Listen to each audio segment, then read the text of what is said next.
Hi hello ನಮಸ್ತೆ welcome back to my YouTube channel Lakshmi ಇಲ್ಲಿಯ ನಾನು ಲಕ್ಷ್ಮಿ ಮಾತಾಡ್ತಾ ಇರೋದು. ಯಾರೆಲ್ಲ ಮೊದಲೇ ಸಾರಿ ನನ್ನ ಚಾನಲ್ ನೋಡ್ತಿರೋ ಹೋಗಿ ಪಟ್ಟಂತ ಸಬ್ಸ್ಕ್ರೈಬ್ ಮಾಡ್ಕೊಂಡು ನನಗೆ ಸಪೋರ್ಟ್ ಮಾಡಿ. ಯಾರೆಲ್ಲ ಫಸ್ಟ್ ಟೈಮ್ ನೋಡ್ತಿದ್ದೋ ಈಗ ಸಬ್ಸ್ಕ್ರೈಬ್ ಮಾಡಿರೋರಿಗೆಲ್ಲರಿಗೂ ಕೂಡ ತುಂಬ ಥ್ಯಾಂಕ್ಸ್ ಅಂತ ಹೇಳ್ತೀನಿ. ಬನ್ನಿ, ಇವತ್ತು ನನ್ನ ಚಾನಲಲ್ಲಿ ತುಂಬ ಖುಷಿಯಾದಂಥ ವಿಚಾರ ಹಂಚ್ಕೊತಾ ಇದ್ದೀನಿ. ತುಂಬಾ ಖುಷಿಯಾಗಿರೋಂಥ ಲಾಸ್ಟ್ ಟೈಮು ನಾನು ಗೋಲ್ಡ್ನ ಅಡ ಇಟ್ಟಿದ್ದೆ. ಯಾಕೆ ಅಡ ಇಟ್ಟಿದ್ದೆ ಅಂತ ಫಸ್ಟು ಅಡ ಇಟ್ಟಿದ್ದಾಗ ತಿರ್ಗಾ ಮತ್ತೆ ಬ್ಯಾಂಕಿಗೆ ಹೋಯ್ತು, ಮತ್ತೆ ಬಂತು, ಮತ್ತೆ ಬ್ಯಾಂಕಿಗೆ ಹೋಯ್ತು. ಇದು 2 ಸಾರಿ ನಾನು ಮ್ಯಾರಿಡ್ ಆದಮೇಲೆ ಇದನ್ನು ಅಡ ಇಟ್ಟಿರೋವಂಥದ್ದು. ಈಗ ರೀಸೆಂಟ್ಲಿ ತೊಗೊಬಂದಿದ ತಕ್ಷಣ ತಿರ್ಗಾ ಮತ್ತೆ ಬ್ಯಾಂಕ್ ಹೋಗೋದು. ಯಾಕಪ್ಪ ಅಂತ ಸಿಕ್ಕಾಪಡೆ ಬೇಜಾರಾಗೋಯ್ತು. ಫೈನಲಿ ನನ್ನ ಹಸ್ಬೆಂಡ್ ಅವ್ರ ಮಾತನ್ನ ಉಳಿಸ್ಕೊಂಡ್ರು. ನನಗೆ ಈ ಅಕ್ಷಯ ತೃತೀಯಲ್ಲಿ ಬಿಡಿಸ್ಬೇಕು ಅಂತ ಹೇಳಿದ್ದೆ. ನನಗೊಂದು 2 ಮಂತ್ಸ್ ಟೈಮ್ ಬೇಕು ಅಂತೇಳಿ ಲಾಸ್ಟ್ಗೂ ಫೈನಲಿ ಅವ್ರ ಮಾತನ್ನ ಅವ್ರು ಉಳಿಸ್ಕೊಂಡ್ರು. ನಿಜವಾಗ್ಲೂ ನಮಗೆ ಈ ಇಯರಿಂಗ್ ಬಗ್ಗೆ ಹೇಳ್ತೀನಿ. ಇದು ನಮ್ಮ ಮಾನ ಪ್ರಾಣ ಎರಡೂ ಕೂಡ ಕಾಪಾಡಿದೆ. ಯಾವ ರೀತಿ ಅಂತ ಹೇಳ್ತೀನಿ ನೆಕ್ಸ್ಟ್. ಈ ಫಸ್ಟ್ ನೆಕ್ಲೆಸ್ ಬಗ್ಗೆ ಮಾತಾಡ್ಬಿಡೋಣ. ಈ ನೆಕ್ಲೆಸ್ ಬಂದು ನನಗೆ ಅಮ್ಮ ಮಾಡಿಸ್ಕೊಟ್ಟಿದ್ದು, ಮದುವೆಯಲ್ಲಿ ಮಾಡಿಸ್ಕೊಟ್ಟಿರೋಂಥದ್ದು. ನನಗೆ ಇದು ಇಷ್ಟ ಇಲ್ಲ ಅಂತ ಲಾಸ್ಟ್ ಒಂದು 2 ಇಯರ್ ಬ್ಯಾಕ್ ಮನೀಶ್ ಹುಟ್ಟೋಕ್ಕಿಂತ ಇನ್ನೇನು ಮನೀಶು ಪ್ರೆಗ್ನೆನ್ಸಿಲಿ ನಾನು ಇನ್ನೊಂದು ನನಗೆ ನೆಕ್ಲೆಸ್ ಬೇಕು ಅಂತೇಳಿ ಹಠ ಮಾಡಿ ಒಂದು ನೆಕ್ಲೆಸ್ನ ತೊಗೊಂಡೆ. ಆ ನೆಕ್ಲೆಸ್ಸು ತುಂಬ ಚೆನ್ನಾಗಿದೆ. ಇದು ಪ್ಲೈನ್ ಇದೆ ಅಂತೇಳಿ ಅದನ್ನು ತರಿಸ್ಕೊಂಡೆ.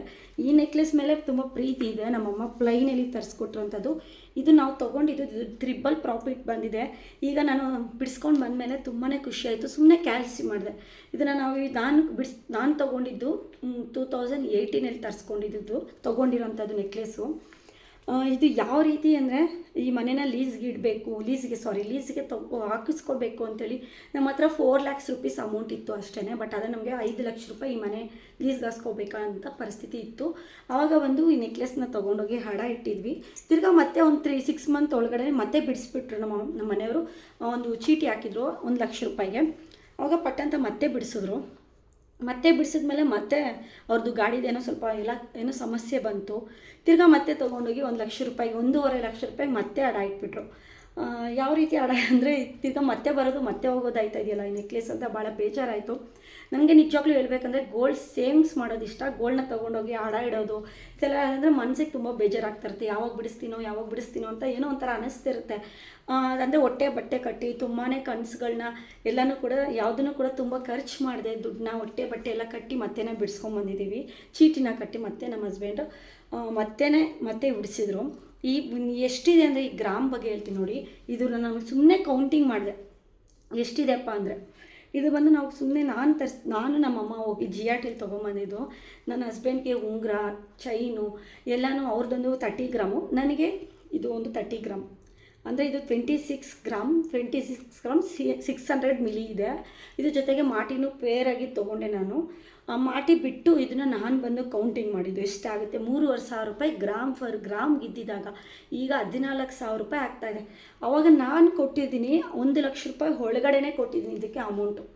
ಅಂದರೆ ನನ್ನ ಗೋಲ್ಡ್ ತೊಗೊಳ್ಳುವಾಗ ನನ್ನ ಹಸ್ಬೆಂಡ್ ಇಯರಿಂಗು, ನನ್ನ ಚೈನು, ಮಾಟಿ ಎಲ್ಲ ಸೇರಿ ಬರೀ 2 ಲಕ್ಷ ರೂಪಾಯಿ ಒಳಗಡೆ ತೊಗೊಬಂದಿದ್ವಿ ನನ್ನ ಮದುವೆಗೆ. ಈಗ ಬಂದು ಇದೇ 1 ಲಕ್ಷ ರೂಪಾಯಿ ಒಳಗಡೆ ಆಗುತ್ತೆ. 3,500 ರೂಪಾಯಿ ವೇಸ್ಟೇಜು, ಕೂಲಿ 350 ರೂಪಾಯಿ, 2ರಿಂದ 800 rupees wastage. Per gram 350 rupees ಇತ್ತು. ಆವಾಗ ಒಂದು 4,500 ರೂಪಾಯಿ ಗ್ರಾಮ್ಗೆ ಅಂತ ಹಾಕಿದ್ರು ಕೂಡ ಇದಕ್ಕೆ ನಾನು ಬಂದು 1 ಲಕ್ಷ ರೂಪಾಯಿ ಕೊಟ್ಟಿದ್ದೀನಿ ಅಂತ ಸುಮ್ಮನೆ ಕ್ಯಾಲ್ಕುಲೇಟ್ ಮಾಡೋಣ. ಇನ್ನು 1 ಲಕ್ಷದ ಒಳಗಡೆ ಆಗಿದೆ.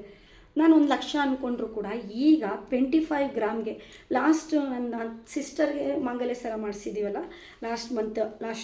ಹೋದ ಮಂತಲ್ಲಿ ಮಾಡಿಸಿದಾಗ ಅವಳಿಗೆ ಜಸ್ಟ್ ಈ ಥರ 25 ಗ್ರಾಮಲ್ಲಿ ಒಂದು ಮಾಂಗಲ್ಯ ಸರನ ತೊಗೊಂಡಿದ್ದು. ಅದೇ ಬಂದು 4 ಲಕ್ಷ ರೂಪಾಯಿ ಚಿಲ್ಲರೆ ಆಗಿದೆ. ಅಂದರೆ ಇದು ನನಗೆ 1 ಲಕ್ಷ ರೂಪಾಯಿ ಈಗ 4 ಲಕ್ಷ ರೂಪಾಯಿ ಹಾಗೆ ಕನ್ವರ್ಟ್ ಆಗಿದೆ. ಅಂದರೆ 1 to 3 ಪ್ರಾಫಿಟ್ ಬಂದಿರೋ ರೀತಿ ಅಲ್ವಾ. ಹಾಗಾಗಿ ಹೇಳೋದು, ಗೋಲ್ಡಲ್ಲಿ ಇನ್ವೆಸ್ಟ್ಮೆಂಟ್ ಮಾಡೋದ್ರಿಂದ ನಮಗೆ ಅದು 3 ಆಗ್ತಾ ಇರುತ್ತೆ, ಬೆಳೀತಾನೆ ಇರುತ್ತೆ ನಮ್ಮ ಹತ್ರ ಇರೋಂಥ ಗೋಲ್ಡ್ ಅಂತ ನನಗನ್ಸಿದ್ದು. ಭಾಳನೇ ಖುಷಿ ಆಯಿತು, ಭಾಳ ಸಂತೋಷ ಆಯಿತು. ಆಗ ಬಂದು ಅಮ್ಮ ಯಾವುದೇ ರೀತಿಯಾದಂಥ ಸ್ಟೋನು ಏನೂ ಇಲ್ಲದೇ ನನಗೆ ಈ ಗೋಲ್ಡ್ ನೆಕ್ಲೆಸ್ನ ತರಿಸಿದ್ದು. ಬ್ಯಾಂಕಲ್ಲಿ ಬಿಡಿಸ್ಕೊಂಬರುವಾಗ ಅವರೆಲ್ಲ ತೆಗೆದು ನೋಡ್ತಾಯಿದ್ರು, ಎಷ್ಟು ಚೆನ್ನಾಗಿದೆಯಲ್ಲ ಅಂತ. ಕೌಂಟ್ರಲ್ಲಿ ಇರ್ತಾರಲ್ಲ ಅವ್ರಿಗೆಲ್ಲ ಇಷ್ಟ ಆಗುತ್ತೆ. ನನಗೆ ಕೂಡ ಈಗ ನನಗೆ ಈ ಥರ ಪ್ಲೈನ್ ನೆಕ್ಲೆಸ್ ಇಷ್ಟ ಆಗ್ತಿದೆ. ಲಾಸ್ಟ್ ಒಂದು ಆ್ಯಂಟಿಕಲಿ ನೆಕ್ಲೆಸ್ ಮಾಡಿಸಿದ್ದಕ್ಕೂ ಇದು ಒಂದು ಪ್ಲೈನ್ ನೆಕ್ಲೆಸ್ ಇರಲಿ ಅಂತ ಈಗ ಆಸೆ ಆಗ್ತಿದೆ. ಬ್ಯಾಂಕಲ್ಲಿ ಎಲ್ಲರೂ ಕೂಡ ಅಕ್ಕಪಕ್ಕ ಇರೋರೆಲ್ಲ ನೋಡ್ತಿದ್ರು, ತುಂಬ ಚೆನ್ನಾಗಿದೆ ನೆಕ್ಲೆಸ್ ಅಂತ. ಈಗ ನೆಕ್ಸ್ಟ್ ಪ್ಲ್ಯಾನ್ ಬಂದು ಇದಕ್ಕೆ ಇಯರಿಂಗ್ ಮಾಡಿಸುವಂಥದ್ದು. ಯಾವ ರೀತಿಯೇ ಸೇಮ್ ಇದರ ಡಿಸೈನ್ ಇದೆ, ಈ ಡಿಸೈನ್ನ ತೊಗೊಂಡು ಇದೇ ರೀತಿ ಪ್ಲೈನಲ್ಲಿ ಇಯರಿಂಗ್ ಮಾಡಿಸ್ಬೇಕು. ನನಗೇನೆಂದರೆ ಒಂದೇ ಥರ ಇರಬೇಕು ವಾಲೆ ಮತ್ತು ನೆಕ್ಲೆಸ್ಸು. ನಮ್ಮಮ್ಮ ಬಂದು ಇನ್ನು ನೆಕ್ಲೆಸ್ ಮಾಡ್ಸೋಕ್ಕಿಂತ ಮುಂಚೆನೇ ವಾಲೆ ಮಾಡಿಸ್ಬಿಟ್ಟಿದ್ರು ಈ ಥರ. ಇದು 10 ಗ್ರಾಮ್ ಇದೆ, ಒಂದು 10 ಗ್ರಾಮಲ್ಲಿ ವಾಲೆನ ಮಾಡಿಸಿದ್ದು. ಆರ್ಡ್ರ್ ಕೊಟ್ಟಿದ್ದು 9.5 ಅಷ್ಟು ನಮಗೆ ಈ ವಾಲೆ ಇದೆ. ಈ ವಾಲೆ ನಮ್ಮ ಮಾನ ಪ್ರಾಣನೇ ಕಾಪಾಡಿದೆ ಅಂತ ಹೇಳ್ಬೋದು. ಎಷ್ಟು ಗೋಲ್ಡ್ ಎಲ್ಲ ಇದ್ದರೆ ನಮಗೆ ಎಷ್ಟೆಲ್ಲ ಸೇವಿಂಗ್ಸ್ ಆಗುತ್ತೆ ನೋಡಿ. ಒಂದು ಮನೆ ತೊಗೊಳ್ಬೇಕಂದ್ರೆ ನೆಕ್ಸ್ಟು ಈ ಜ್ಯುವೆಲರಿ ನನಗೆ ಮನೆ ತೊಗೊಳ್ಳೋದಕ್ಕೆ ಕೂಡ ಹೆಲ್ಪ್ ಮಾಡುತ್ತೆ. ಈಗ ನಾವು ಮನೆ ಲೀಸ್ಗೆ ಹಾಕ್ಕೊಳ್ಳೋದು ಕೂಡ ಹೆಲ್ಪ್ ಮಾಡಿದೆ. ನೆಕ್ಸ್ಟ್ ಬಂದು ಈ ವಾಲೆ ಹೇಳ್ಬೇಕಂದ್ರೆ ನಿಜ, ಈ 4 ಮಂತ್ಸ್ ಬ್ಯಾಕ್ ನನ್ನ ಹಸ್ಬೆಂಡ್ಗೆ ಯಾರ ಹತ್ರನೋ ಸ್ವಲ್ಪ ಅಮೌಂಟ್ ತೊಗೊಂಡಿದ್ರು. ನನ್ನ ಪಾಪಗೆ ಹುಷಾರಿರ್ಲಿಲ್ವಲ್ಲ, ಆಗ ಬಂದು ಅವ್ರ ಫ್ರೆಂಡ್ ಸರ್ಕಲೆಲ್ಲ ಸ್ವಲ್ಪ ಅಮೌಂಟ್ ತೊಗೊಂಡಿದ್ರು. ಆವಾಗ ಬಂದು ಒಬ್ಬರ ಹತ್ರ 40,000 ಅಮೌಂಟ್ ತೊಗೊಂಡಿದ್ರು. ಮನೆ ಹತ್ರ ಬಂದುಬಿಟ್ಟು ನಿಂಬೆಹಣ್ಣು ಮೊಟ್ಟೆ ಎಲ್ಲ ತೊಗೊಂಡ್ಬಂದ್ಬಿಟ್ಟಿದ್ದಾರೆ. ಹೆಂಡ್ತಿನೂ ಕರ್ಕೊಂಬಂದ್ಬಿಟ್ಟಿದ್ದಾರೆ ಅವರು. ಅಮೌಂಟ್ ಕೊಡಪ್ಪ, ಅಮೌಂಟ್ ಕೊಡು, ಹಾಗೆ ಹೀಗೆ ಅಂತ ಟೈಮೇ ಕೊಡಲಿಲ್ಲ ಅವರು. ಏನೋ ಮನಸ್ತಾಪಗಳಿಂದ ಇದ್ದಕ್ಕಿದ್ದಂಗೆ ಅವ್ರ ಹತ್ರ ಮಾತಾಡ್ತೀಯ ನೀನು, ಇವ್ರ ಹತ್ರ ಮಾತಾಡ್ತೀಯ ಅಂತ ಏನೋ ಒಂದು ನನ್ನ ಅಮೌಂಟ್ ನನಗೆ ಕೊಡು ಅಂತ ಎದೆ ಮೇಲೆ ನಿಂತ್ಕೊಂಡ್ಬಿಟ್ರು ಪಟ್ ಅಂತ. ಸ್ವಲ್ಪ ಕೊಡ್ತೀವಂದ್ರೂ ಕೂಡ ಕೇಳಲೇ ಇಲ್ಲ. ಹಾಗಾಗಿ ಬಂದು ನನ್ನ ಹಸ್ಬೆಂಡ್ ವಾಲೆ ಕೊಡುಮ್ಮ, ನಾನು ಒಂದು 3-4 ಮಂತ್ಸಲ್ಲಿ ಬಿಡಿಸ್ಕೊಡ್ತೀನಿ ಅಂತ ಅಂದರು. ಅವ್ರ ಮಾತು ಅವ್ರು ಉಳಿಸ್ಕೊಂಡ್ಬಿಟ್ರು. ನಿಜವಾಗ್ಲೂ ಈ ವಾಲೆ ನಮಗೆ ಪಟ್ಟಂತ ಹೋಗಿ 40,000 ಪಟ್ಟಂತ ಬಿಡಿಸಿ ಅಡನ ಇಟ್ಟು ಪಟ್ಟಂತ ಕೊಟ್ಟು ಅದು ಮಕ್ಕದ ಮೇಲೆ ಕೊಟ್ಬಿಟ್ಟು ಮಾತಾಡ್ತೀನಿ ಹಾಗೆ ಅಂತ ನಮ್ಮ ಮನೆಯವ್ರು ಹೇಳ್ತಾಯಿದ್ರು. ಏನು ಮಾಡಬೇಡ, ನಾವು ದುಡ್ಡು ಇಸ್ಕೊಂಡಿದ್ದು ದುಡ್ಡು ವಾಪಸ್ ಕೊಟ್ಬಿಡು. ಅವ್ರ ಯೋಗ್ಯತೆ ಏನಂತ ನಮ್ಗೆ ಗೊತ್ತಾಯ್ತಾ. ಅಂಥವ್ರ ಫ್ರೆಂಡ್ಸ್ ಸರ್ಕಲ್ ನಮಗೆ ಬೇಡ, ಫ್ರೆಂಡ್ಶಿಪ್ಪೇ ಬೇಡ ಅಲ್ವಾ ಅಂಥವ್ರದ್ದು ಅಂತ ಹೇಳಿ ನನ್ನ ಹಸ್ಬೆಂಡ್ಗೆ ಯಾವುದೇ ಜಗಳ ಬೇಡ, ಅವ್ರ ಅಮೌಂಟ್ ಅವ್ರು ಕೊಟ್ಬಿಡು ಅಂತೇಳಿ ನಾನೇ ನಮ್ಮ ಹಸ್ಬೆಂಡ್ಗೆ ಕೊಟ್ಟು ಕಳಿಸಿದ್ದೆ. ಆಗ ಎರಡನ್ನೂ ಕೂಡ ನನ್ನ ಹಸ್ಬೆಂಡು 2 ಲಕ್ಷ ರೂಪಾಯಿ, ಇದು 1.5 ಲಕ್ಷಕ್ಕೆ ಇದು 40,000 ರೂಪಾಯಿಗೆ ಇಟ್ಟು ಮತ್ತು ಇದ್ರದ್ದು ಬಡ್ಡಿ ಎಲ್ಲನೂ ಕಟ್ಟಿ 2 ಲಕ್ಷ ರೂಪಾಯಿ ಆಯಿತು. ಈಗ ಬಿಡಿಸ್ಕೊಟ್ರು. ಚೀಟಿನ ಕಟ್ತಾ ಇದ್ದಾರೆ ಅವರು, ಇನ್ನೊಂದು ಚೀಟಿ ಕಟ್ತಾ ಇದ್ದಾರೆ. ಬಟ್ ಆದರೆ ನನ್ನ ಗೋಲ್ಡ್ಸ್ನ ಅವರು ಅವ್ರು ಕೊಟ್ಟು ಮಾತನ್ನ ಉಳಿಸ್ಕೊಂಡ್ರು ಅಂತ ಹೇಳೋದಕ್ಕೆ ಇಷ್ಟಪಡ್ತೀನಿ. ಭಾಳ ಖುಷಿಯಾಗಿದೆ ನನಗೆ. ಗೋಲ್ಡಲ್ಲೆಲ್ಲ ಇನ್ವೆಸ್ಟ್ಮೆಂಟ್ ಮಾಡೋದ್ರಿಂದ ನಮಗೆ ಡಬಲ್ ಪ್ರಾಫಿಟ್ ಇರುತ್ತೆ. ಮತ್ತು ನಮಗೆ ಕಷ್ಟ ಅಂತ ಬಂದಾಗ ಗೋಲ್ಡೇ ನಮಗೆ ಕೈ ಹಿಡಿಯೋದು ತುಂಬಾ ಹೆಲ್ಪ್ ಮಾಡಿದೆ.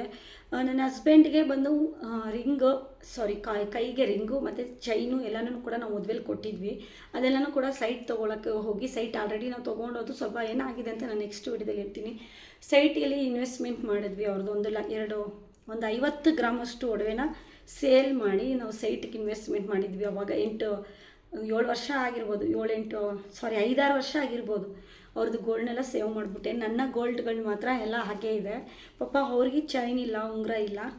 ಅವ್ರಿಗೊಂಥರ ಗಿಲ್ಟ್ ಆಗುತ್ತೆ ಅಲ್ವಾ, ಬೇಜಾರಾಗುತ್ತೆ. ಸುಮ್ಮನೆ ನಾನೇ ಮಾಡಿಸ್ಕೊತಾ ಇದ್ದರೆ ಪಾಪ ಅವ್ರಿಗೆ ಎಷ್ಟು ಬೇಜಾರಾಗುತ್ತೆ ಅಲ್ವಾ. ಹಾಗಾಗಿ ನೆಕ್ಸ್ಟ್ ಪಾಪ ಗೋಲ್ಡ್ ಸ್ಕೀಮ್ನ ಕಟ್ಟಿದ್ದೀನಲ್ಲ, ಅದರಲ್ಲಿ ಬಂದು ಅವ್ರಿಗೆ ಅವರೇ ಕಟ್ತಾ ಇರೋದು ಪಾಪ. 2,000 ರೂಪಾಯಿದು ಎರಡು ಹತ್ರ ಗೋಲ್ಡ್ ಸ್ಕೀಮ್ನ ಕಟ್ಟಿದ್ದೀವಿ. ಅದನ್ನು ತೊಗೊಂಡು ಈ ಅಕ್ಟೋಬರಲ್ಲಿ ಅವ್ರಿಗೆ ರಿಂಗ್ನ ಮಾಡಿಸ್ಬೇಕು ಅಂತ ಹೇಳ್ತಾ ಇದ್ದೀನಿ. ನಿಂಗೆ ರಿಂಗ್ ತೊಗೊಳ್ಳುವಂತೆ ಬಿಡು ಅಂತ ಹೇಳ್ತಾ ಇದ್ದೀನಿ. ಅವ್ರು ಖುಷಿ ಆಗ್ತಾಯಿದೆ. ರಿಂಗ್ನ ಒಂದು ತೊಗೊಂಡು ರಿಂಗ್ನ ಕೊಡಿಸ್ಬೇಕು. ನೆಕ್ಸ್ಟ್ ಆಮೇಲೆ ಸ್ವಲ್ಪ ಅಮೌಂಟ್ನೆಲ್ಲ ಕುಡಿಟ್ಟು ಅಲ್ಲಿ ಇಲ್ಲಿ ಚೀಟಿಗಳನ್ನೆಲ್ಲ ಹಾಕಿ ನೆಕ್ಸ್ಟ್ ಅವ್ರಿಗೆ ಚೈನ್ ಮಾಡಿಸ್ಕೊಡ್ಬೇಕು.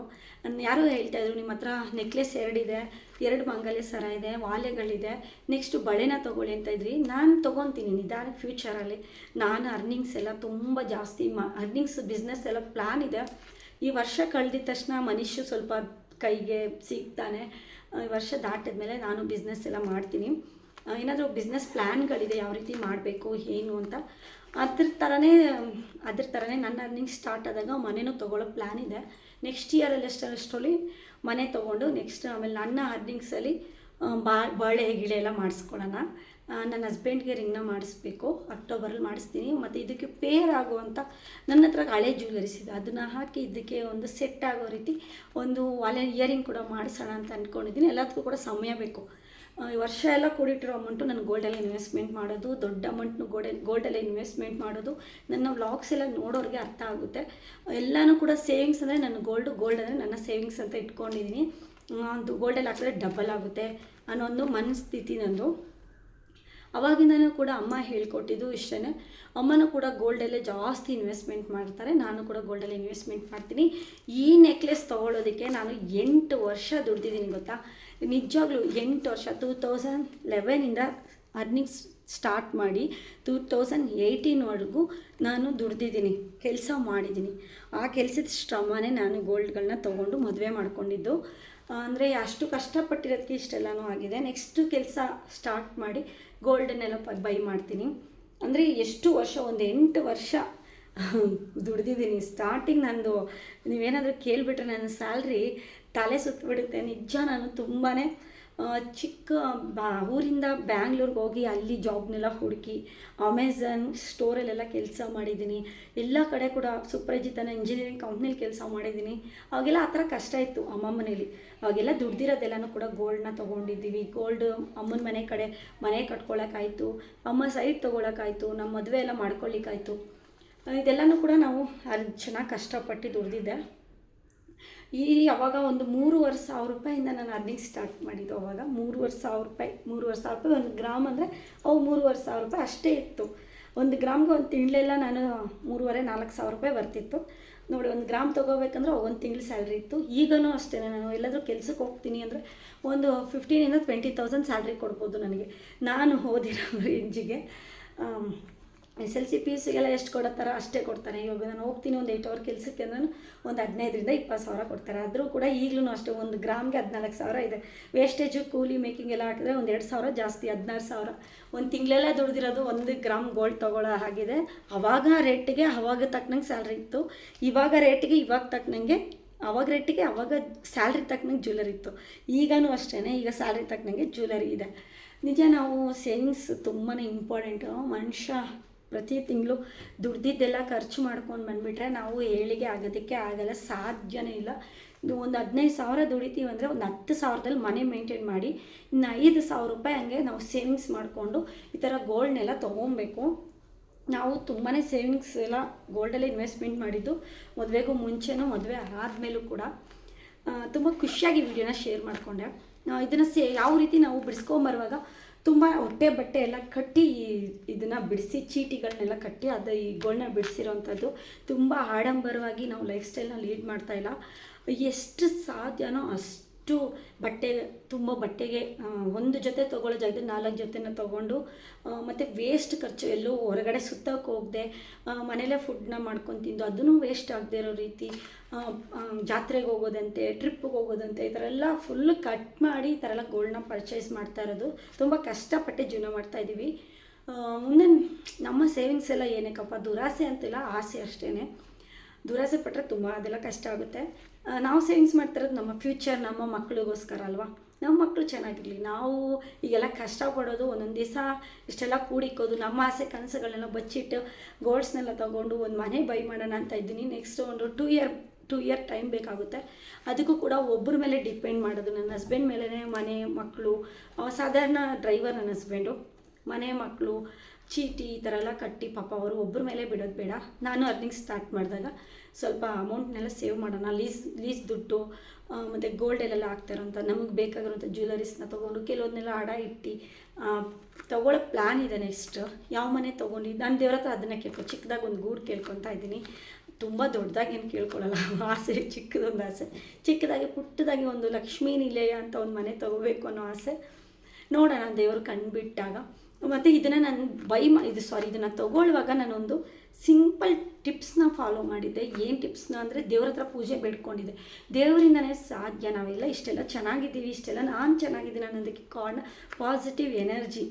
ಅಂದರೆ ನಮ್ಮಲ್ಲಿ ಒಂದು ಯೋಗ, ದೇವ್ರನ್ನ ಬೇಡ್ಕೊಳ್ಳೋದು ಪಾಸಿಟಿವ್. ನಾವು ದೇವ್ರ ಹತ್ರ ಒಂದು ಸಿಂಪಲ್ಲಾಗಿ ನಾನು ಒಂದನ್ನು ಪೂಜೆ ಮಾಡಿದೆ. ಹಾಗಾಗಿ ನನಗೆ ಇಷ್ಟೆಲ್ಲ ಗೋಲ್ಡನ್ನ ತೊಗೊಳಕ್ಕಾಯಿತು. ಏನು ಪೂಜೆ ಅಂತ ನಾನು ನೆಕ್ಸ್ಟ್ ವೀಡಿಯೋದಲ್ಲಿ ಅಪ್ಲೋಡ್ ಮಾಡ್ತೀನಿ, ಯಾಕಂದರೆ ತುಂಬ ಲೆಂತ್ ಆಗಿ ಹೋಗುತ್ತೆ ವಿಡಿಯೋ. ಹಾಗಾಗಿ ಅದನ್ನು ಕೂಡ ನನಗೆ ದೊಡ್ಡವ್ರು ಹೇಳ್ಕೊಟ್ಟಿದ್ದು. ದೊಡ್ಡಲ್ಲಿ ನಮ್ಮ ಮನೇಲಿ ನಮ್ಮ ತಂದೆ ತಾಯಿ, ನಮ್ಮ ಅಜ್ಜಿ, ಈ ಥರ ಯಾರೇ ನಮ್ಮ ದೊಡ್ಡಮ್ಮ ಎಲ್ಲ ಏನು ಹೇಳ್ತಾರೋ, ಏನು ಪಾಲಿಸ್ತಾರೋ ಅವರೆಲ್ಲ ಏನು ಹೇಳ್ತಾರೆ ಅದನ್ನು ನಾನು ತುಂಬಾ ಪಾಲಿಸ್ತೀನಿ, ತುಂಬ ಕೇಳಿಸ್ಕೊತೀನಿ, ಅದೇ ರೀತಿ ಫಾಲೋ ಆಗ್ತೀನಿ. ಗೋಲ್ಡನ್ನ ತೊಗೊಬಂದಿದ ತಕ್ಷಣ ಎಷ್ಟು ದಿವಸ ವೇರ್ ಮಾಡಿಬಿಡ್ತಿದ್ದೆ. ಅದಕ್ಕೆ ನೆಕ್ಸ್ಟ್ ಟೈಮು ಅಲ್ಲೇ ತೊಗೊಂಬರೋವಾಗೇ ನಾನು ಹಾಕೊಂಬಿಟ್ಟಿದ್ದೆ. ಆ ಥರ ಮಾಡಬಾರ್ದು. ಅದಕ್ಕೆ ನೆಕ್ಸ್ಟ್ ಅಲ್ಲೇ ಸ್ಪಾಟಲ್ಲಿ 1 ತಿಂಗಳೊಳಗಡೆ ಮತ್ತೆ ಅಡ ಇಡೋವಾಗಾಯಿತು. ಹಾಗಾಗಿ ನನಗೆ ನಮ್ಮ ದೊಡ್ಡವ್ರು ಹೇಳ್ಕೊಟ್ಟಿದ್ದು, ಈ ಅಡ ಇಕ್ಕಿರೋ ಗೋಲ್ಡನ್ನ ತಿರ್ಗ ತೊಗೊಂಡೋಗಿ ಅಡ ಇಡಬಾರ್ದು. ಅಂದರೆ ನಾವು ಅದನ್ನು ತಂದಿದ ತಕ್ಷಣ ದೇವ್ರ ಹತ್ರ ಇಟ್ಬಿಡ್ಬೇಕಂತೆ, ಹಾಗೆ ಹಾಕ್ಕೋಬಾರ್ದು. ದೇವ್ರ ಹತ್ರ ಇಟ್ಬಿಟ್ಟು ಮಹಾಲಕ್ಷ್ಮಿ ತಾಯಿ ಇದನ್ನು ಮತ್ತೆ ಎಲ್ಲೂ ಅಡ ಇಡಬಾರ್ದು, ಗಿಡವಿ ಇಡಬಾರ್ದು, ತಾಯಿ ಇದು ಒಡವೆ ನನ್ನ ಹತ್ರನೇ ಇರಬೇಕು ಅಂತೇಳಿ ದೇವ್ರ ಹತ್ರ ಇಟ್ಟು ಬೇಡ್ಕೊಬೇಕಂತೆ. ಆಮೇಲೆ ತೆಗೆದು ಅದನ್ನು ಉಪ್ಪು ಮತ್ತು ಅರಿಶಿನ ಪುಡಿಲ ಹಾಕಿ ತೊಳೆದು ಆಮೇಲೆ ಹಾಕ್ಕೊಬೇಕಂತೆ.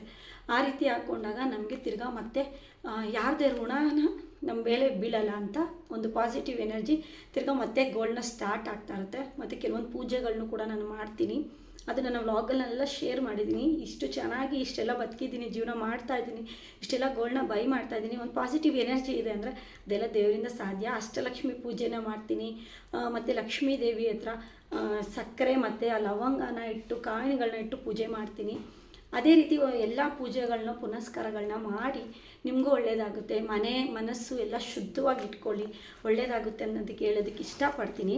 ಇಷ್ಟೇ ನನ್ನ ಈ ವ್ಲಾಗು, ತುಂಬ ಲೆಂತಿ ಆಗುತ್ತೆ. ನೆಕ್ಸ್ಟ್ ವ್ಲಾಗಲ್ಲಿ ನಾನು ನಿಮ್ಮ ಜೊತೆ ಮತ್ತೆ ಭೇಟಿ ಆಗ್ತೀನಿ. ಎಲ್ಲರಿಗೂ ಟೇಕ್ ಕೇರ್. ನನ್ನ ಚಾನಲ್ ಇಷ್ಟ ಇದೆ ಸಬ್ಸ್ಕ್ರೈಬ್ ಮಾಡ್ಕೊಂಡು ನನಗೆ ಸಪೋರ್ಟ್ ಮಾಡಿ. ಎಲ್ಲರಿಗೂ ಬಾಯ್.